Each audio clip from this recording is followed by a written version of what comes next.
Elle est de celles qui sourient malgré la douleur qui lui tord les tripes.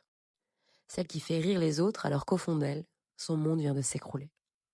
Tout est parti en fumée, avec une seule phrase, un seul diagnostic. Elle n'a pas retenu qu'elle pouvait mourir. Non, elle n'a retenu que l'enfermement. Cette privation de liberté enfermée dans une si petite chambre. Une cellule, comme elle aimait l'appeler.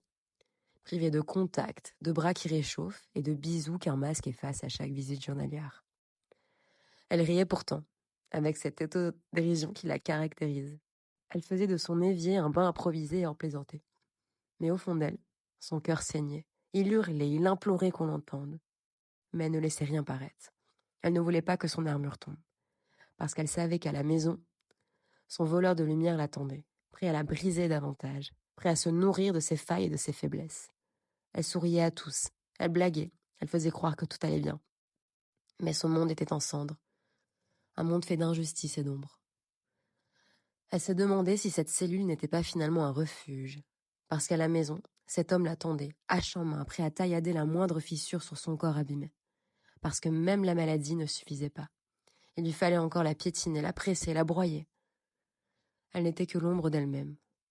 En surface, elle était cette battante que rien ne pouvait atteindre. Mais à l'intérieur, elle luttait, encore et encore, en silence.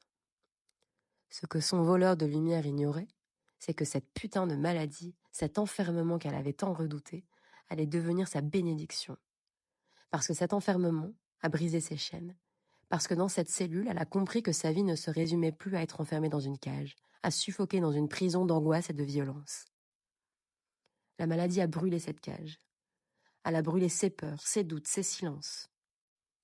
Elle est devenue un phénix. Ses ailes se sont enfin déployées. Elles étaient noires et en flammes, comme si elles attendaient patiemment qu'elle soit prête à renaître. Elle a brûlé d'une intensité que personne ne pouvait éteindre. Et quand elle s'est révélée, elle était plus forte, plus vivante et plus en vie qu'elle ne l'a jamais été avant. Aujourd'hui, elle ne se cache plus. Aujourd'hui, elle respire à plein poumon. Aujourd'hui, elle vit. Cette personne, c'est vous. Et c'est moi. Ces épreuves, ce sont les vôtres, les miennes. Celles qui nous brisent mais qui nous forgent. On a le choix. Subir ou vivre.